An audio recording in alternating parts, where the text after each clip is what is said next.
And so the talk today is by Dr. Ben Popov. So he got his PhD in 2020 from CMU and is currently a postdoc at the University of Zurich. He's also the winner of the 2021 Glushko Dissertation Prize. So I'm very excited to hear his talk. So Ben, you can share your slides when you're ready. Okay, thank you for the introduction. Yeah. Thank you for the introduction and thank you for having me here. Let me see.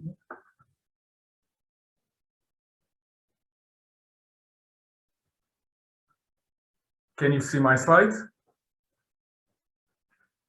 Okay.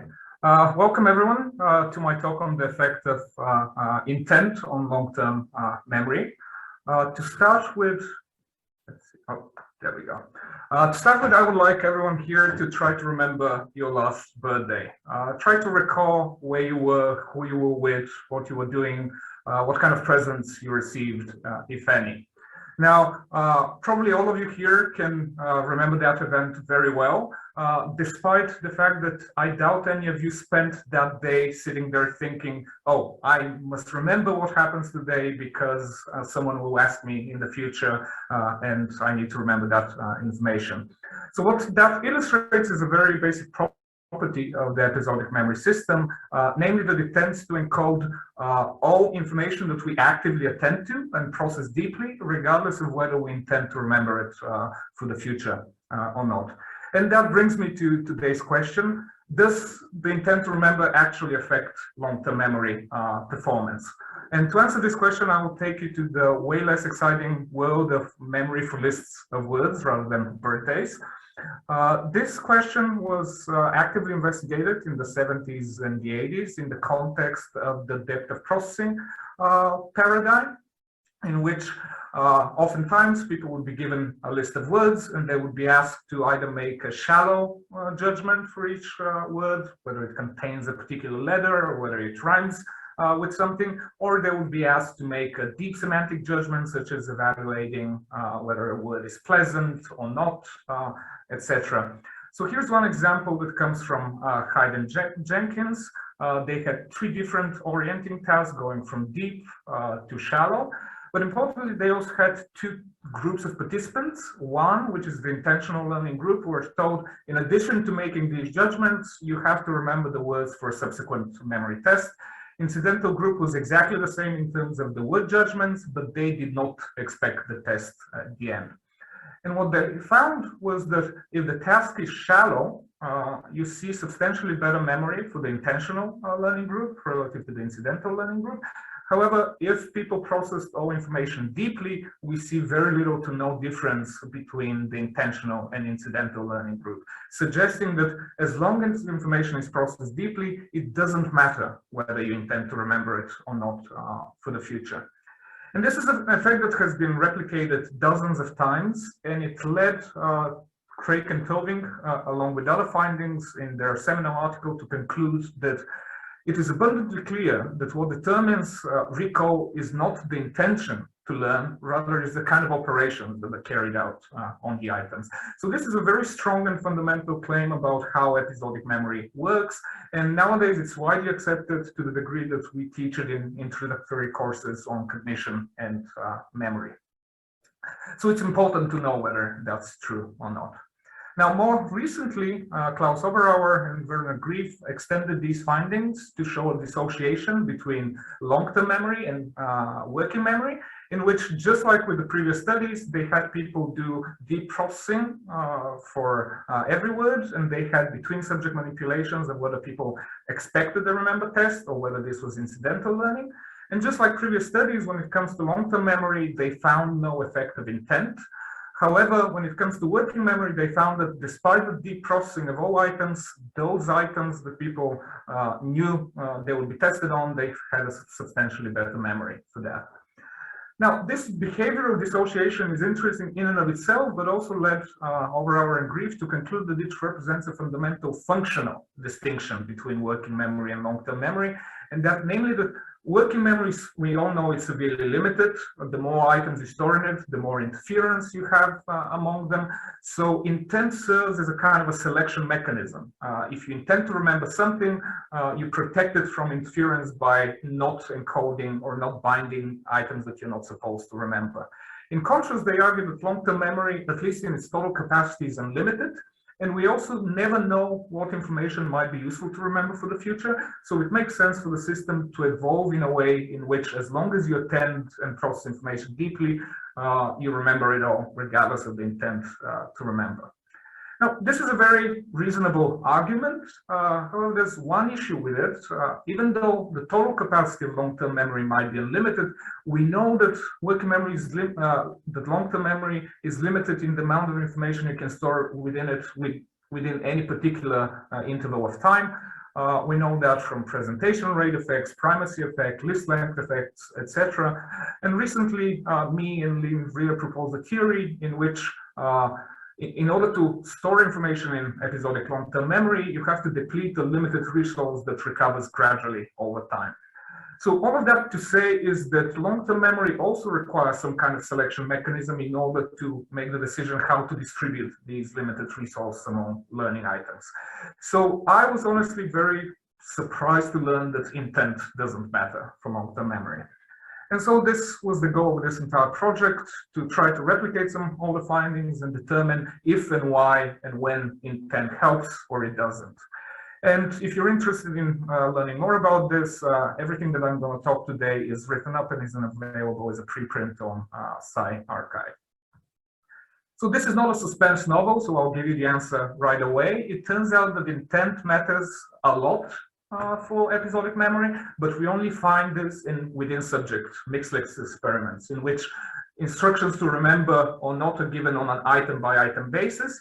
But for some reason, as we know from these older experiments, is that it doesn't matter in a between subject paradigm when we have separate groups of people told either to remember everything or not told anything. So that makes for a very interesting puzzle.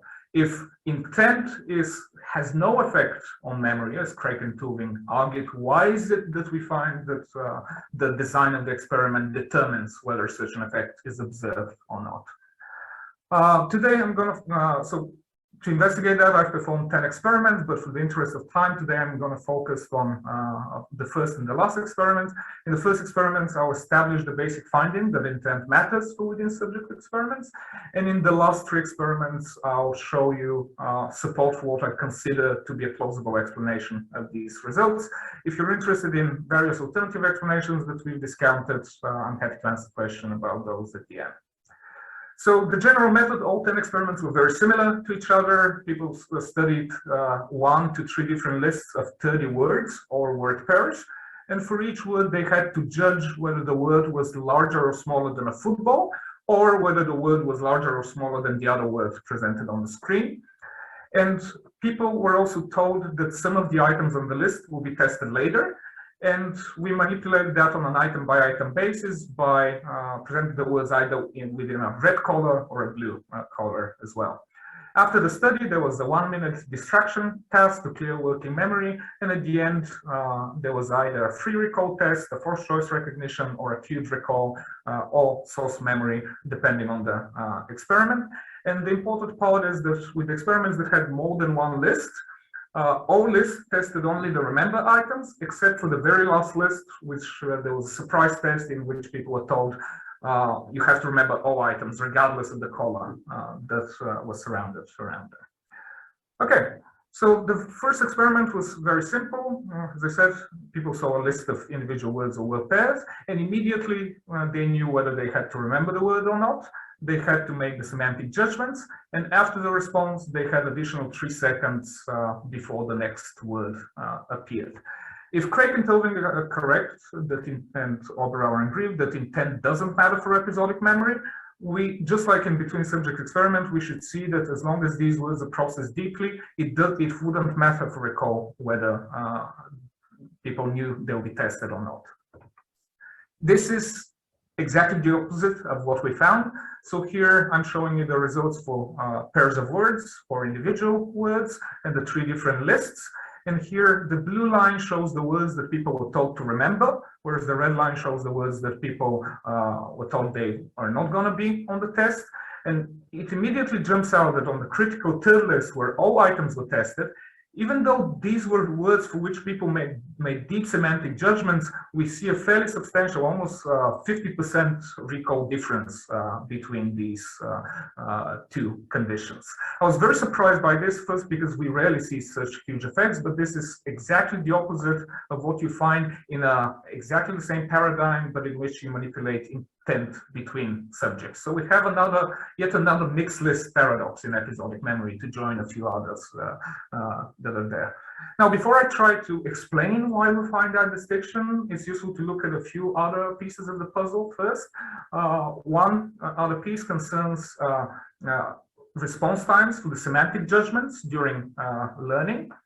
What we found in this experiment is that, so here I'm plotting size judgment RTs, that consistently across all lists and stimulus conditions, people take longer to make the semantic judgments for the remember items relative to the process only items. So it seems like people are doing some additional processing for the remember items on top of the deep processing task relative to the process only items.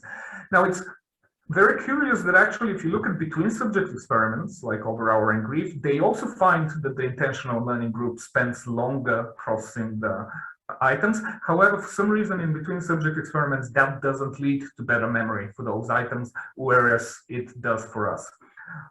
We looked at this a little bit more granularly on an item by item basis. If we look at how long it took people to study the item, and we plot subsequent memory as a function of that, here I'm showing you the study quantiles for the reaction times and free recall probability, and we see that for remember items, the longer people took to make the semantic judgments, the better memory was for that item. In contrast, for the process-only items, it didn't matter how long they spent processing it. So it seems like, particularly for remember items, people are doing some additional processing, and the extent of that processing determines how good their memory would be for that. Now, before we jump into explanations, I want to show you results from the 3 other experiments, in which the only thing that differed in these new experiments is when the remember or the don't remember cue appeared. So in the first experiment, people had additional 3 seconds after the semantic judgments. So it's possible that they did some additional processing, even deeper processing in that period that led to this substantial difference. So in experiment 2, we eliminated that time, and people saw the next word immediately after making the semantic judgments. And so if the difference between these conditions is due to additional processing during that interval, it should be eliminated. Well, it isn't. The memory for remember items is slightly reduced, but we again see fairly substantial difference between the 2 conditions. Now, one thing that's common between these 2 experiments is that people knew from the presentation of the item whether they have to remember it or not. So it's possible that for remember items, they performed the semantic judgment task more diligently. The task itself induced some kind of deeper processing. And even though we didn't see differences in accuracies on the semantic judgment task, maybe people can get away with very minimal processing to do it, and that affects memory subsequently. So in the next experiment, when the word was presented, people did not know whether they have to remember it for a later test. And only after they made the semantic judgments did they receive a cue, whether to remember or forget. So now the semantic judgment should be equivalent between the 2 conditions. Again, that made no difference whatsoever to the results. And at this point, one explanation that we considered is that even though, so this is not a remember versus forget instruction, we didn't tell people you have to forget the process only items, but maybe they attempted to interrupt the consolidation of items that are not supposed to remember by when they saw the color blue, which means don't remember, they interrupted the consolidation of the item from working into long-term memory in order to reduce interference. So kind of to address that, from the directed forgetting literature, we know that if you delay item instruction cues, it tends to significantly reduce or eliminate directed forgetting effects. So we added a 5-second delay between the judgment and the cue. And again, that had very little effect as well. So it doesn't seem plausible that people were interrupting the consolidation of this item. So we have now, kind of as a summary of these 4 experiments, we have a really big substantial effect of intent in within subject experiments, which is in stark contrast to between subject experiment. And we also know that the timing of the cue doesn't matter much. And we've also learned a couple of things from looking at the reaction times, and we know that people spend extra time processing the remember items, and that translates in better memory, not only overall across conditions, but if we look at each individual item, processing time determines the effect. Okay, so at this point you could say, well, okay, yeah, this is just a processing time effect. We know that memory is better when you spend something longer. This is not a satisfying explanation for several reasons. First, processing time is not a mechanism. The question is what is happening within this processing time. Second, from between subject experiments, we also find differences in study times, but in between subject experiments, that doesn't lead to differences in memory. So whatever mechanism is responsible somehow have to account for the distinction between these 2 types of experiments. And also processing time wouldn't explain why memory for the process-only items is so abysmal. It's 3 to 4% across all experiments. Okay, so here are some possible explanations that we can consider at this point. So as I mentioned, people might interpret the absence of remember instructions as instructions to forget the items, and that would make our experiments more like the item-wise directed forgetting paradigm. And so one explanation of direct forgetting is that people engage in active inhibition of forget item, and that is a process that takes time. I already mentioned the interrupted consolidation of process on the item. Another possibility is that this is not an effective encoding at all, but it's an effective retrieval. So since we on several lists, people always recalled only the remember items, even on the surprise test after list 3, they might begin retrieving the remember items, and that generates enough output interference to prevent them from retrieving the process-only items, even if they have equivalent amounts of memory. Fourth possibility is that people engage in relational encoding of items. So they will try to relate how this particular item relates in meaning or image or rhyming to the items that they have seen before. And maybe they do that selectively only for the remember items, which boost their memory.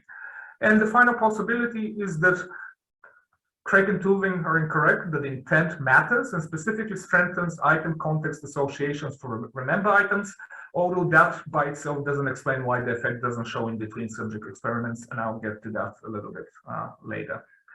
I won't address all of these in the rest of time. I'm happy to answer the question, but I want to address the active inhibition first, because we can address it with reaction times from experiment 1.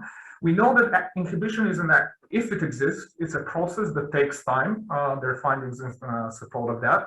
So one prediction that we could make is that if one word was a process-only item and people are trying to inhibit it, that should delay semantic judgment responses to the subsequent word, because that active inhibition process takes a certain amount of time. So in all of the previous experiments, I've looked at size judgment RTs not only as a function of instructions to the current item, but also as a function of whether the preceding item had to be processed or remembered. Now, in contrast to the active inhibition explanation, we find exactly the opposite pattern of results. In all experiments, if the preceding item was to be remembered, people spend more time making the size judgment for the current item. So this is true in all 4 different experiments.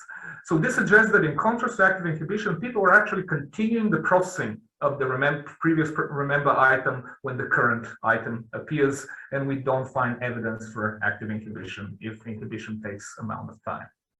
So it's not active inhibition. I already mentioned that I don't think it's interrupted consolidation, because even if we delay the cue, it doesn't make a difference. In experiments 5, 6, and 7, which I'm not going to present today, we also eliminated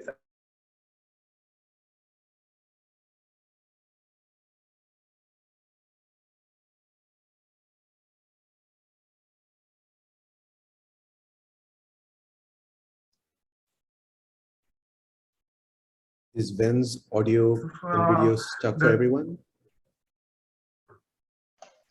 Yes, so when me we too. okay, we lost you for maybe like 10 seconds. Okay, what was the last thing I said? You're back. I Okay. think you were at the beginning of the slide. Yeah. Okay. Yes. So we have evidence that none of these explanations can account for the data, and I'm not going to present these experiments, but you can look them up in the paper, or I can ask questions about them. So at this point, I was very confused and trying to figure out how can we explain the distinction between these two types of lists. And here's the account that I managed to come up with. It's combining bits and pieces from models of episodic memory that we know. So we know that successful free recall depends both on item memory and item context binding. So for example, here's one toy network in which we have a context layer, we have during the retrieval, you activate the list context, which spreads activation to items. So it's possible that deep semantic processing selectively boosts item memory, but it has no effect on item context bindings, and that actually intent to remember is required to boost item context bindings. So that would explain why within subject experiments we see better memory for the remember items, but why is it the case that in mixed lists this doesn't have an effect? When one possibility is that people in the incidental learning group can actually lower their retrieval threshold. Oh, can you still see me? Okay, something blinked out. People in the incidental learning group can lower their retrieval threshold to compensate for the weaker memory traces and output more items. They can't do that within subject experiments, however, because all of the items are intermixed in memory, and a single retrieval threshold must be used. Just as an example of how that might occur, so here again we have this toy network. In a mixed list, we have weak and strong bindings indicated by the shade of the gray. And then when we spread activation from the context, the remember items are activated much more highly. Here on the bottom, we have activation strength, and a single retrieval threshold must be set, which leads to retrieval of more intentionally studied item and very few incidentally studied items. In the incidental learning group, the activation memory and the memory strength distribution is exactly the same, but since we don't have an intentional learning distribution, people can shift that threshold, which even though would lead to more memory for incidentally studied item, as you can see, it would also have the negative downside that you would have more intrusions from long-term memory of words that you haven't studied on the list. And this is one of the predictions of this count that we'll test in the subsequent experiments.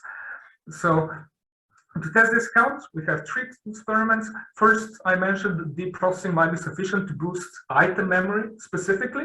And if that's true, if we change the free recall test to an item recognition test as a surprise at the end, we should see very little difference in memory between the intentionally and incidentally learned item. Then I already mentioned that if people are lowering their retrieval threshold in the incidental learning group, we should see more extra list intrusions for incidental learned items in between subject experiments. So here we perform the replication of between subject experiment, keeping all other procedural details exactly the same as our within subject experiments. And final experiment test changed the memory task to a source memory task, in which people see words on different locations on the screen, and then they have to retrieve the location. In this type of task, thresholds aren't involved, so we should see an effect in both between and within subject designs. So when it comes to the item recognition task, what we find, item recognition for process only and remember items is almost at ceiling. We do have a little bit of a difference of about 3 to 4%, but overall, in contrast to the free recall results where process only items are at floor, we actually now see memory at ceiling for item recognition. So it seems that deep processing is sufficient to encode the items, but possibly not the item context associations. So when it comes to between subject experiments, so the design is exactly the same as within the subject experiments. We still have color cues in order to maintain that similarity, but people were told to ignore the colors, and one group was told that there would be memory tests, and the other group had a surprise memory test after list 3. Just like all previous between subject experiments, we find that there's no difference in memory between the intentional and incidental learning group. But now the key question is, if we look at incorrect responses on the list 3, and we see how many of them come from incorrectly recalling items from list 1 and 2. If people are lowering that threshold, we should see more intrusions in the process-only group. Oh, and by the way, we still see difference in encoding reaction times, as I mentioned. Okay, this is indeed exactly what we find. We find twice as many intrusions in list 3 in the process group relative to the remember group. We've also replicated that by reanalyzing one experiment from Oberauer and Grieve, in which they had 5 different lists of words. And here I'm plotting on list 5, if a word was recalled, what list was it studied on? So for the remember group, almost all items came from the correct list 5. In the incidental and forget group, even though they recalled the same number of items from list 5, they incorrectly retrieved 2 items from each of the preceding 4 lists, suggesting that indeed we see many more intrusions because of the lowered thresholds. And finally, in experiment 10, as I mentioned, we presented words in 1 of 4 locations. People again had to do the semantic judgment task, and they would see red or a blue border afterwards. And then as a test, they would see the word on the top, and then they have to select which of the 4 quadrants it appeared on. Here, they directly have to retrieve the binding. Thresholds aren't involved in this type of task. And again, we had a between subject condition and a within subject condition, this time all in one experiment. When it comes to free recall, which people did before the source memory test, we replicated this dissociation with an effect of intent in mixed lists, but not in pure lists. But now suddenly on the source memory task, we see that intent has an effect both in mixed lists as well as pure lists, suggesting that indeed the item location binding was weaker in both of these types of groups. So now with this, we demonstrate that this dissociation is only true for free recall, but not for source memory, consistent with the idea that intent affects memory in all conditions, but it's something about the retrieval process in a particular item is the lowering of retrieval thresholds that leads to equivalent memory in this condition. No, I had one more slide with summary, but I guess that will suffice as well. In contrast to decades established long claim, we think that intent has a substantial effect on episodic memory, and that effect can be masked in pure lists because people can lower their threshold. If you want to learn more about this, we have this online, and thank you for the attention. Thank you very much, Ben. Very interesting talk. So we can open up the floor for questions. Hannah? Oh no, this wasn't a question. This is just applause. Oh, okay. All right. Oh, yeah. Sorry. I think Jeff has his mic unmuted. I do have my mic unmuted, and I do have a question. I was just waiting for somebody else to have a go. Okay, I'll have a question, and it's to do with whether participants, when you have a within subject design of a 30 list item, I assume, I'm sorry, I haven't read the preprint, but I'm assuming there are like 15 items to remember and 15 items that you're not told to encode or it intends to be tested on. I'm just wondering to what extent you've kind of ruled out a selective rehearsal explanation in which you might selectively rehearse the items for which you think you're going to be tested on. I noticed that when you have a within subjects, design recall is a bit better. So it might be effectively having a 15 item list for recall rather than a 30 item list when you're trying to do the whole list. So I'd be interested in looking at, for example, serial position curves. Do you have a primacy gradient going across a primacy effect on the free recall of intended items, but not those you're not intending to learn? I mean, I suspect it's something you try to rule out in one of the experiments you didn't tell us, but. Yes, so there are two parts to that question, right? So when it comes to serial position curves, yes, there's a primacy gradient over remembered items, but also if we look at the between subject experiments where people remember the exact same information between intentional and incidental learning, we see a much stronger primacy effect in the intentional learning group. and almost no primacy and primarily recency in the incidental learning group, suggesting that people are indeed doing something different between those two conditions that shifts the effect from primacy to recency. Now, when it comes to selective recursal, no, that's not an explanation that I have excluded per se, and I think that might be playing a kind of a role, but it's, so basically what we've learned so far is that intent does something on top of deep processing. What that something is, we cannot exactly say. It might be selective recursal. It might be something else. People might be engaging in more active imagery or in creating stories or something like that. So we don't know what that is, but in any case, the main conclusion stands that intent does cause some additional processing on top of the previous findings in between subject experiments. Yeah. Okay, yeah, that seems fine to me. I don't know whether you're aware of a paper a few years ago by, I think it was Jean Brewer, on free recall and value judgments. I can send you the reference. Basically, you present participants with lists of items for free recall, and you give each item a value, and you get points for the value of each item. Then he's shown quite nicely that participants effectively do something a little bit like selective rehearsal. In fact, I think he has an overt rehearsal experiment in there, and that's exactly what they do. So that's one thing. And are you aware of the kind of item order, Delosha McDaniel, where you're mixing up? Yeah, yes. So yeah, that's fine. But really interesting. I'll enjoy looking at that preprint and maybe get back to you later. Yeah, so selective recursal is one possible explanation.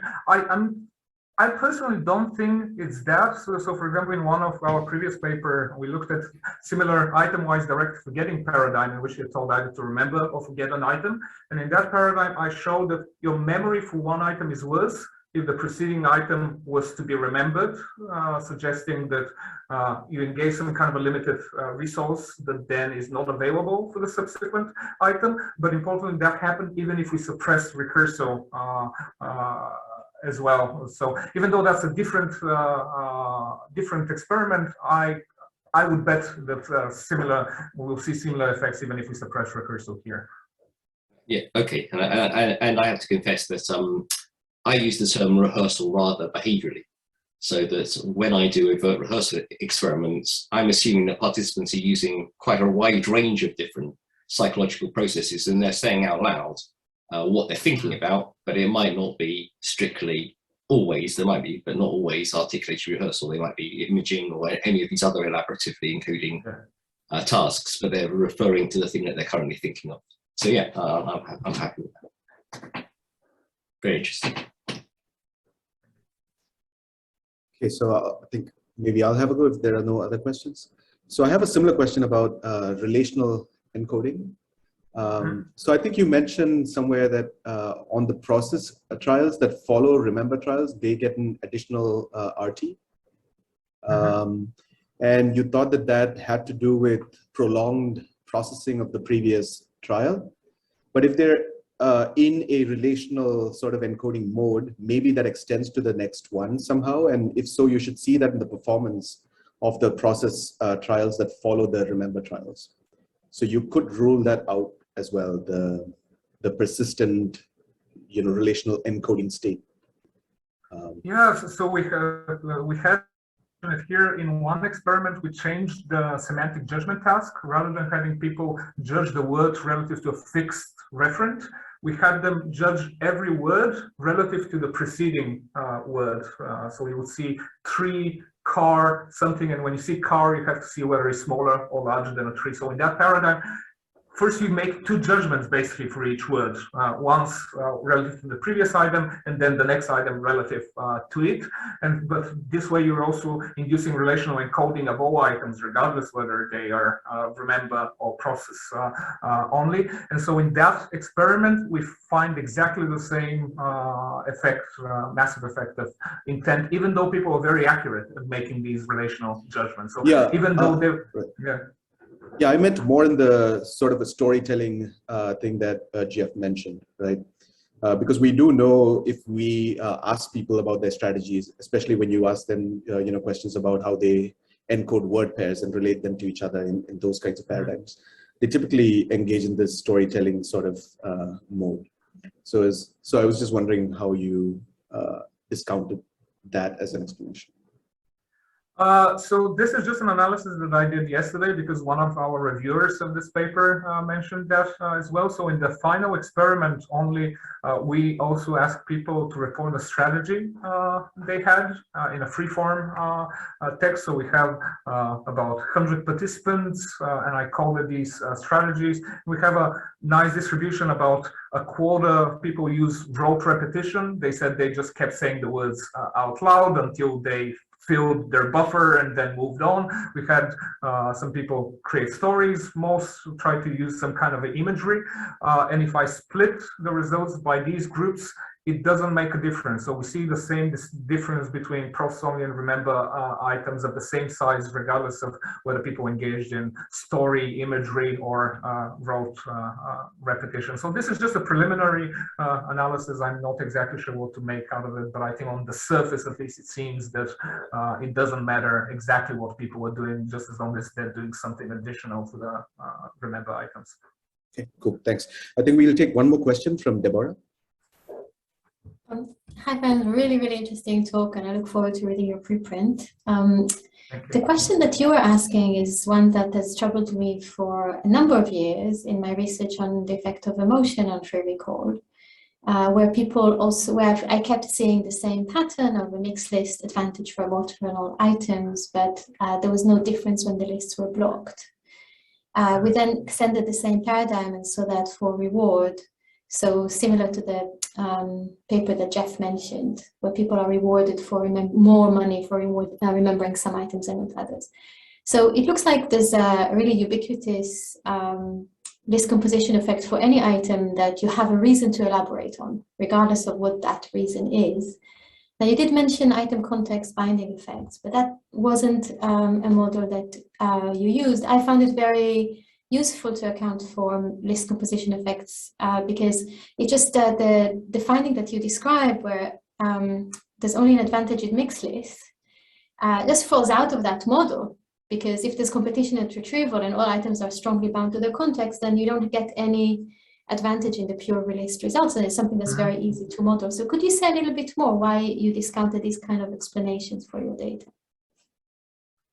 Sorry, I was following you until the end, so you said something about reduced retrieval thresholds, but if you use something like temporal context models, more generally, they apply really nicely to exactly your kind of data, and they predict these data exactly. So why not use them to explain the effect? So maybe I'm not understanding the distinction, but I think in general, the explanation is very similar. If you're asking why I haven't applied the TCM model particularly to this, it's mainly for simplicity. I think it would be useful to actually model this data at some point, but I think the general conclusions stem from the behavioral findings. Well. I don't object to the general conclusion. I was just wondering if there's anything in your data that challenges the explanation that TCM models would give. Like, are you offering an alternative to those models and explanations? I have to think more about it, whether there's a fundamental distinction. As I said, most of these assumptions are based on both the TCM model and my and Lynn Ritter's SAC model, particularly the combination that stronger versus weaker bindings apply in both lists, but only in the between subject lists you can lower that retrieval thresholds. But the other point that I wanted to take up, so just as you mentioned, and I mentioned in the beginning, so there are ubiquitous examples of list composition effects. So maybe one would want to think of, can we provide a comprehensive explanation of list composition effects? Not only that gets a little tricky. So for example, if we take something like the word frequency list composition effects, is kind of exactly the opposite of what we find with intent here. you typically get effects of world frequency in pure lists, but not in mixed lists together. So even though it would be very appealing to try to explain list composition effects with a single framework, I think we need to be a little bit cautious about that. Okay, thank you, Ven.